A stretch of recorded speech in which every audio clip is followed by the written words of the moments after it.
बिस्मिल्लाहिर्रहमानिर्रहीम। मैंने अपने बचपन में घर में एक अखबार हर रोज़, बच्चों का एक रसाला हर माह मेरी फरमाइश पर आते देखा। वालिद मरहूम को हर रोज़ सुबह अखबार पढ़ने और रात 9 बजे का खबरनामा देखने की आदत थी। यह आदत हम कुछ बहन भाइयों में भी मुंतकिल हो गई। मैंने इस दौर में किसी ख़ास सहाफ़ी का नाम नहीं सुना, ना ही कभी इनमें दिलचस्पी महसूस की। करीबी सहेली कॉलम पढ़ने की शौकीन थी। इससे नज़ीर नाजी के कॉलम पढ़ने को कहा। मुझे इन कॉलम्स में कुछ ख़ास दिलचस्पी महसूस नहीं हुई। हम सहेलियां सिर्फ बेनज़ीर भुट्टो शहीद और नवाज़ शरीफ की खबरों में दिलचस्पी रखते। मेरा तहरीर से ताल्लुक़ सिर्फ बच्चों के रसाले में एडिटर को ख़त लिखने की हद तक था, या फैमिली मैगज़ीन में चंद कहानियाँ और एडिटर को तनकीदी ख़त लिखा। कुछ आज़ाद नज़में फैमिली मैगज़ीन, ओरिएंटल कॉलेज के रसाले सुख़न, पंजाब यूनिवर्सिटी के रसाले दस्तक में भी शाया हुई। मैं और मेरी सहेली इनकी भी नायब एडिटर थी। हमने किसी भी सहाफ़ी को कभी नोटिस नहीं किया। ये रूटीन ओरिएंटल कॉलेज तक जारी रही। फिर जनरल परवेज़ मुशर्रफ का दौर हुक्मरानी आया। यकीन मानिए, सहाफ़ियों का एक तूफ़ान चैनल्स पर आ गया।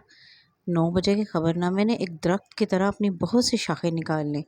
सहाफ़ी स्टार और सुपर स्टार बनने लगे। जो सहाफ़ी अपने प्रोग्राम में सियासतदानों होता कि जनरल परवेज़ मुशर्रफ से भी तल्ख़ सवाल पूछता और आवाम के नज़दीक बहादुर और हीरो बनने लगा।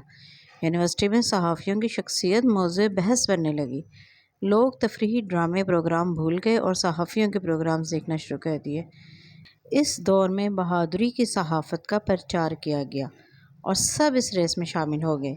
चलने वाले दौड़ने और दौड़ने वाले छलांगे लगाकर इस रेस को जीतने की तगदो करने लगे। मैंने इस दौर में बहुत से सियासतदानों को सहाफ़ियों के आगे भीगी बिल्ली बनते देखा। पाकिस्तानी सियासतदान काफ़ी ज़हीन वाक़या हुए हैं। उन्होंने फ़ौरन मुस्तकबिल की मनसूबाबंदी शुरू कर दी। मीडिया मालिकान और सहाफ़ियों को हद से ज़्यादा अहमियत देना शुरू कर दी। पेश नज़र सिर्फ अपना मफाद था। इन बातों का नतीजा ये निकला कि सहाफ़त का शोबा एक माफिया बनता चला गया। इस वक्त पाकिस्तान के हर अमीर बिजनेसमैन का अपना टीवी चैनल है। हाल ये है कि सहाफ़ी हजरात अपने बच्चों के वलीमे भी शानदार करने लगे और सलामियों की सूरत में करोड़ों रुपए जमा करने लगे। सियासतदान सहाफ़ियों को तोहफ़े देने लगे और सहाफ़ी इस बात का बरमला इजहार भी करने लगे। इसे रिश्वत नहीं बल्कि तोहफ़े का नाम दिया गया। इस वक्त प्यारे मुल्क पाकिस्तान में हर सियासी जमात का अपने सहाफ़ियों का एक ग्रुप है, जो शायद अपने वालिदैन और घर वालों के अमाल की इस तरह वजाहत ना देते होंगे जैसे सियासतदानों को सराहते हैं। चंद एक को छोड़कर तकरीबन सभी अपनी सियासी जमात के लिए अवाम की जहन साजी करने में मसरूफ़ हैं। कुछ सहाफ़ी हज़रात ऐसे हैं जो हर वाक़या रुनुमा होने के बाद कहते हैं, मुझे ये पहले से मालूम था। कुछ अपने मुस्तनद ज़राए का शोर मचाते हैं। पाक फ़ौज के हर आला अहदेदार की रिटायरमेंट के बाद इस पर तनकीद तो सब पर लाज़िम व मलज़ूम है, मगर हाजिर सर्विस ऑफिसर्स को अपने फैमिली फंक्शंस में बुलाकर वीडियो सोशल मीडिया पर अपलोड करना भी ज़रूरी है। और कुछ शदीद मुहब्बुल वतन होने का ड्रामा करते हैं। इन्हें पाकिस्तान से इतना प्यार है कि पीटीवी के अलावा किसी चैनल पर प्रोग्राम नहीं करते। सहाफ़ियों के ग्रुप्स बन गए और इनके माली हालात बेहतरीन होते गए। ये लोग हुकूमतें बनाने और गिराने लग गए। मीडिया ने अवाम पर एक यलगार कर दी। ये मीडिया मालिकान और सहाफ़ी अपने ऊपर लगने वाली पाबंदियों को भी कैश करवाने लगे। फिर यूट्यूब सहाफ़ियों का दौर आ गया। इस वक्त मुल्क के हर सहाफ़ी का यूट्यूब चैनल है। पहले ये लोग मुख्तलिफ चैनल्स पर अपने प्रोग्राम करते हैं, फिर सुबह दोपहर शाम यूट्यूब पर प्रोग्राम अपलोड करवाते हैं। और अगर कोई ब्रेकिंग न्यूज़ आ जाए तो इन प्रोग्राम्स की तादाद में इजाफा भी हो जाता है। सब्सक्राइब और व्यूज़ की खातिर दरख्वास्त की जाती है। इनके मिलियन सब्सक्राइबर और हज़ारों व्यूज़ ने सब नौजवानों को यूट्यूबर सहाफ़ी बनने पर मजबूर कर दिया और इस सब का फ़ायदा तहरीक इंसाफ ने उठाया।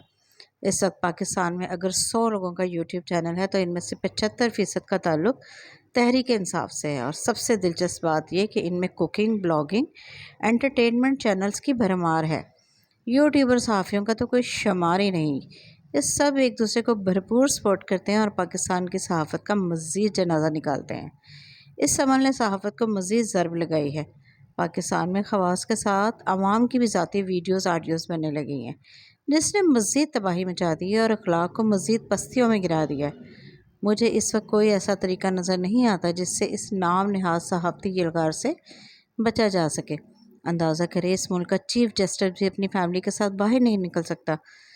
سابق آرمی چیف کا اپنی فیملی کے ساتھ شاپنگ کرنا مشکل ہے، اور سابق وزیر اعظم اپنے گھر کے نیچے گالیاں سن کر اپنے خاندان کی تذلیل کروا کر ذہنی پریشان ہو چکا ہے۔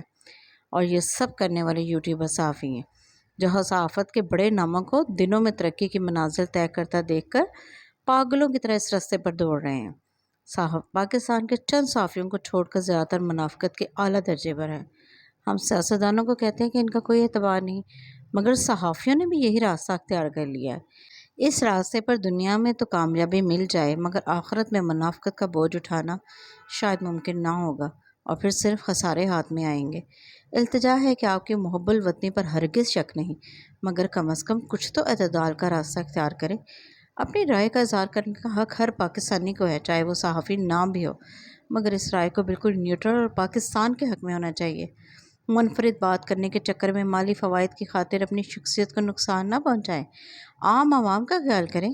آپ کی ترجیح سیاسی جماعتیں نہیں بلکہ ملک اور عام عوام ہونی چاہیے۔